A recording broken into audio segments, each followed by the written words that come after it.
गया कि इसे लागू नहीं किया जाएगा। इस पर अंबाला पुलिस में एएसपी पूजा डाबला ने किसानों से शांति बनाए रखने की अपील की है। पुलिस डिपार्टमेंट द्वारा डिसीजन लिया गया, क्या फैसला है? एनएसए को लेके जो है उच्च अधिकारियों द्वारा हमारे फैसला लिया गया है कि अभी हम इसका कोई भी प्रावधान लागू नहीं कर रहे हैं, किसी भी तरह का इसके एनएसए के तहत कोई एक्शन नहीं लिया जा रहा, कोई प्रावधान हम लागू नहीं कर रहे हैं। तो किसानों से कोई अपील रहेगी? किसानों से मेरी यही अपील है कि लॉ एंड ऑर्डर हाथ में ना लें, कानून व्यवस्था को समझें, शांति बनाए रखें, अननेसेसरी जो है किसी तरह का कोई हमारे लिए भी परेशानी ना करें। अगर लॉ एंड ऑर्डर मेंटेन रहेगा, शांति बनी रहेगी, तो हमारी तरफ से कोई किसी तरह का अननेसेसरी एक्शन नहीं लिया जाएगा किसी के भी खिलाफ। सरकार प्रदर्शनकारियों पर लगाम लगाने के लिए उन पर रासुका यानी कि राष्ट्रीय सुरक्षा कानून लगाती है। इस केस में केंद्र सरकार किसानों को बातचीत का न्योता दिया जा रहा है, तो हो सकता है कि प्रशासन बातचीत के लिए कदम आगे बढ़ाने का सोचकर अपने फैसले से पलट गया हो। इसके और अन्य कारण भी हो सकते हैं कि एनएसए लगाते ही किसानों में माहौल बिगड़ने की उम्मीद भी जताई जा रही है। 13 तारीख से आप विपरीत परिस्थितियों के अंदर हमारे साथ डटे हुए और हमारी बात को आप जनमानस तक, पूरी दुनिया तक पहुंचा रहे हो। हमें सूचना मिली है कि कुछ हमारे जो मीडिया साथी इदारे हैं जिनके जो यहाँ पे कवरेज कर रहे हैं, उनको भी उनके चीफ एडिटरों को नोटिस जारी किया गया है। तो ये बहुत ही दुर्भाग्यपूर्ण है, क्योंकि जो लोकतंत्र का चौथा स्तंभ है वो हमारे पत्रकार साथी हैं, वो हमारा जो डेमोक्रेटिक के अंदर है कि स्वतंत्र पत्रकारिता है, तो इसके अधिकार है सबको अपनी बात रखने का। तो मैं आज की पत्रकार वार्ता शुरू करता हूँ। सबसे पहले तो कि हरियाणा के हालातों में बात कर लेते हैं कि जो हरियाणा के अंदर हालात हैं, कल से बड़े नोटिफिकेशन जारी की गई है। हमारे लगभग 150 पदाधिकारियों के घरों के ऊपर छापेमारी की गई है और रात को उनके परेशान किया गया है। परिवारों के अंदर नोटिस चस्पा दिया गया है वहां पे, और एनएसए लगाने का, जिसको बहुत ही ड्रैकोनियन लॉ जिसे बोला जाता है। ड्रैकोनियन लॉ के तहत ये होता है कि हमें वो अनिश्चित काल के लिए, अगर एक दफा गिरफ्तार हो गई तो वो हमें कभी भी कितने भी समय के लिए अंदर रख देते हैं। पर ये दुर्भाग्यपूर्ण है कि जो किसानों को माननीय प्रधानमंत्री जी ने वादा किया था, जब वो देश के मुख्यमंत्री थे, मुख्यमंत्री गुजरात के थे प्रधानमंत्री बनने से पहले, 2011 के अंदर एमएसपी खरीद गारंटी कानून के लिए उन्होंने पूरी एक कमेटी गठित करी, उसके वो सदस्य थे। वही मांग, और उसके अंदर वो चेयरपर्सन थे, उनके साइन हुए हैं उसके ऊपर।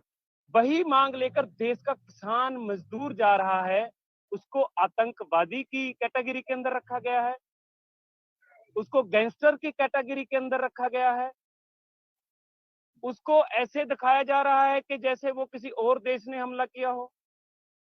आज लोकतंत्र खत्म हो चुका है। एनएसए लगाना, अंबाला पुलिस ने नोटिस जारी किया है, हमारी संपत्तियां कुर्क की जा रही हैं, तो ये अघोषित आपातकाल है मेरे दोस्तों। आज देश की आवाज को समझना होगा कि पूरे दिल्ली के रास्ते बंद कर कर कौन बैठा है। हमारे ऊपर यहाँ आंसू गैस के गोले चलाए जा रहे हैं, टीयर गैस फेंका जा रहा है, एयर ब्लास्ट किया जा रहा है, ड्रोन से गोले गिरा जा रहे हैं। फिर भी आप देख लिए कि कल से जब से किसान संगठनों के नेताओं ने बोला है कि हम आगे नहीं बढ़ेंगे, कोई भी किसान आगे नहीं बढ़ा है। तो आपको इस समझना होगा कि हम मांगों को लेकर आंदोलन करना हमारा मानव अधिकार है, तो इसको कैसे प्रताड़ित करने के लिए आप हमारे ऊपर एनएसए लगाओगे? देश के किसान मजदूर पर एनएसए लगाया जाएगा, उनके घर के परिवारों को, बच्चों को परेशान किया जाएगा, हमारी औरतों के साथ बदतमीजी से बात की जा रही है। किसान ने इस देश का पेट भरा है, और आज पुलिस की गोली से हमारा एक साथी शहीद हो गया है। 3 शहादतें और हो चुकी हैं मोर्चे के ऊपर। सैकड़ों की संख्या के अंदर किसान, नौजवान, बुजुर्ग घायल हो चुके हैं, गंभीर रूप से घायल हैं। हमारे ट्रैक्टरों को तोड़ा गया, जबकि पूरे दुनिया के अंदर सबसे ज्यादा अगर आंदोलन देश रहा है तो हमारा देश रहा है। इस देश को आजाद करवाने के लिए, इस देश का पेट भरने के लिए इस धरती ने आवाज उठाई है, इस धरती ने सबसे ज्यादा कुर्बानी दी है। तो समझने की जरूरत है कि देश किन परिस्थितियों से गुजर रहा है। मीडिया अदारों को बंद कर दिया आपने, उनके वीडियोस काटे जा रहे हैं, उल्टा उनको टॉलरेट किया जा रहा है। आप देखिए कि आपके लिए यहाँ पे क्या व्यवस्था है, कहीं पे कोई व्यवस्था नहीं है। अब दूसरी जो बात है कि देश सवाल करे इनसे, हम सभी किसान संगठनों से, सभी जो लिबरल हैं, जो जितने एनजीओ गैंग है, जो ह्यूमन राइट्स हैं, कि वो आवाज उठाएं कि किसानों के ऊपर एनएसए लगाया कैसे। माननीय सुप्रीम कोर्ट है वो सवाल करे, हरियाणा पुलिस से, केंद्र सरकार से सवाल करे, वो प्रधानमंत्री जी से पूछे कि आपने कैसे हुक्म किए, वो एचएमओ को कोड करें। हाई कोर्ट्स हैं, सभी हाई कोर्ट्स में सभी आप इस बात पर आवाज उठाएं और हमारी आवाज के साथ आवाज बुलंद करें।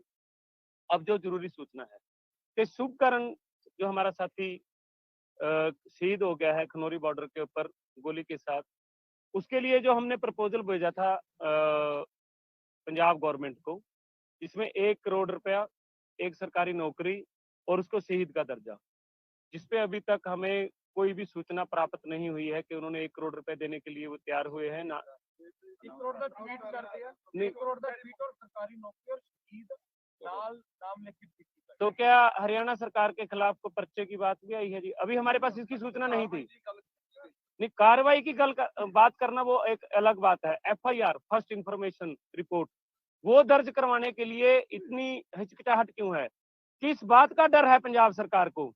और जो उन्होंने वादा किया था, जो 15 तारीख की मीटिंग के अंदर वो शामिल थे, 18 तारीख की मीटिंग के शामिल थे, 12 तारीख की मीटिंग में उनके अधिकारी शामिल थे, 8 तारीख की मीटिंग के अंदर शामिल थे, इंटरनेट क्यों नहीं खोला जा रहा? पंजाब की सरकार, ये दोगला रवैया हमसे क्यों किया जा रहा है? उनके अफसर साहबान का रवैया आप देखिए कि कैसा होता है। तो ये सब चीजें नोटिस में है। अभी हमें ट्वीट के माध्यम से, हमारे पास यहाँ इंटरनेट की सुविधा नहीं है, तो उन्होंने वादा किया था कि हम 24 घंटे के अंदर इंटरनेट खुलवा देंगे, जो अभी तक खुला नहीं है। आप सबको भी कितनी परेशानी हो रही है, पत्रकार साथी 15-15 किलोमीटर जाके पीछे जाकर अपनी बात डालते हैं और हमें कोई भी सूचना मिलने में लगभग 5 से 4 घंटे की देरी हो जाती है। अभी कितनी देर पहले ट्वीट आया उनका, आपको स्पष्ट कर सकता है सर? 1 घंटा पहले।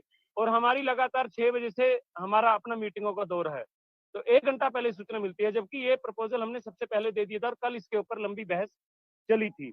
हरियाणा प्रशासन का और सरकार का जो वहां पर रवैया अख्तियार किया गया है, तो जो घरों पे दबिश करके औरतों को डराने का काम, बच्चों को धमकाने का काम, इसके साथ एक विशेष बात की गई है कि सरपंचों को ऑर्डर किया जा रहा है कि आप अपने गांव में ग्राम सभा बुलाएं और ग्राम सभा में आकर आप वहां पर मता डालें कि आप ये नोटिफिकेशन करें कि जो आंदोलन में जाएगा उसके खिलाफ कार्रवाई जाएगी, जबकि सरपंचों ने वहां पे मना कर दिया है।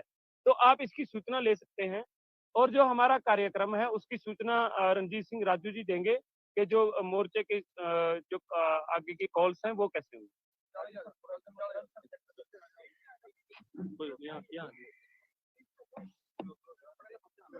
कोई बात नहीं, आवाज आ जाएगी। आवाज आ जाएगी। वैसे बिल्कुल आज काला दिवस मनाया जाएगा। प्रत्येक प्रस्थान पर, घर पर, व्हीकल पर, मोर्चे में भी आज पूरे काले झंडे लगा के, सर पे काली पट्टी बांध के, बाजू पे काली पट्टी बांध के काला दिवस मनाया जाएगा। और इसके साथ साथ मोदी जी का पुतला फूका जाएगा और हम मोर्चे पर भी हम शाम को पुतला दहन करेंगे और एक मार्च निकाल कर यहाँ पुतला दहन किया जाएगा। और जो शहीद हैं हमारे, एक और साथी शहीद हो गया, उनकी संख्या गुरत्यान सिंह जी मटेड़ी जी बताइए। ਦੇਖੋ ਸਾਥੀਓ, 13 ਤਰੀਕ ਤੋਂ ਇਹ ਮੋਰਚਾ ਸ਼ੁਰੂ ਹੋਇਆ। ਇਹਦੇ ਵਿੱਚ ਹੁਣ ਤੱਕ ਸਾਡੇ 4 ਕਿਸਾਨ ਸ਼ਹੀਦ ਹੋ ਚੁੱਕੇ ਨੇ। ਸੈਂਕੜੇ ਕਿਸਾਨ ਦੇ ਸੱਟਾਂ ਜਿਹਨੇ ਘਾਇਲ ਹੋਏ ਨੇ, ਕਿਸੇ ਨੇ ਲੱਤ ਗਵਾਈ ਆ, ਕਿਸੇ ਨੇ ਅੱਖ ਗਵਾਈ ਆ। ਜਿਹੜੀ ਭਾਰਤ ਸਰਕਾਰ, ਹਰਿਆਣਾ ਸਰਕਾਰ, ਪੰਜਾਬ ਸਰਕਾਰ ਵੀ ਤਾਂ ਵਿੱਚ ਕਹਿ ਸਕਦਾ ਵੀ ਚੋਰੀ ਉੱਤੋਂ ਹੀ ਚੋਰਾਂ ਨਾਲ ਰਲਦੀ ਆ। ਇਹਦੇ ਵਿੱਚ ਹੁਣ ਤੱਕ ਸਾਨੂੰ ਕੋਈ ਇਨਸਾਫ ਨਹੀਂ ਮਿਲ ਰਿਹਾ, ਕਿਉਂਕਿ ਜਿਹੜਾ ਅਸੀਂ ਕਿਸਾਨਾਂ ਨੂੰ ਵਾਸਤੇ ਵੀ ਕਾਨੂੰਨੀ ਦਰਜਾ ਜਾਂ ਸ਼ਹੀਦੀ ਦਾ ਦਰਜਾ ਮਿਲੇ, ਪਲੱਸ ਜਿਵੇਂ ਪੈਸੇ ਦੀ ਡਿਮਾਂਡ ਆ, ਜਾਂ ਜਿਹੜਾ ਸਾਡਾ ਸੁਭਕਰਨ ਵੀਰ ਆ, ਸਭ ਤੋਂ ਘੱਟ ਉਮਰ ਆ, 22 ਸਾਲ ਦੀ ਉਮਰ ਆ, ਉਹਦੇ ਹਾਲ ਤੱਕ ਜਿਹੜੇ ਹਰਿਆਣਾ ਦੇ ਕਿਸੇ ਪ੍ਰਸ਼ਾਸਨ ਅਧਿਕਾਰੀ ਨੇ ਜਿਸਨੇ ਵੀ ਗੋਲੀ ਮਾਰੀ ਆ, ਉਹਦੇ ਪਰਚਾ ਦਰਜ ਨਹੀਂ ਹੋ ਰਿਹਾ ਹਾਲ ਤੱਕ। ਦੇਖੋ, ਕਾਨੂੰਨ ਦੀ ਵਿਵਸਥਾ ਜਿਹੜੀ ਆ ਬਹੁਤ ਮਾੜੀ ਆ। ਪਹਿਲਾਂ ਲਖਮੀਰਪੁਰ ਖੀਰੀ ਵਿੱਚ ਕਹਿ ਸਕਦੇ ਆ, ਉੱਥੇ ਇਨਸਾਫ ਨਹੀਂ ਮਿਲਿਆ ਲੋਕਾਂ ਨੂੰ ਹਾਲ ਤੱਕ। ਫਿਰ ਹੁਣ ਪੰਜਾਬ ਵਿੱਚ ਲਾ ਲਓ, ਮਤਲਬ ਜਿਹੜੀਆਂ ਸਰਕਾਰਾਂ ਨੇ, ਜਿਹੜੇ ਲੋਕ ਅੰਦੋਲਨ ਲੜ ਰਹੇ ਨੇ, ਆਪਣੀਆਂ ਹੱਕਾਂ ਮੰਗਾਂ ਵਾਸਤੇ ਲੜ ਰਹੇ, ਦੇਖੋ ਆਹ ਇਕੱਲੇ ਪੰਜਾਬ ਦਾ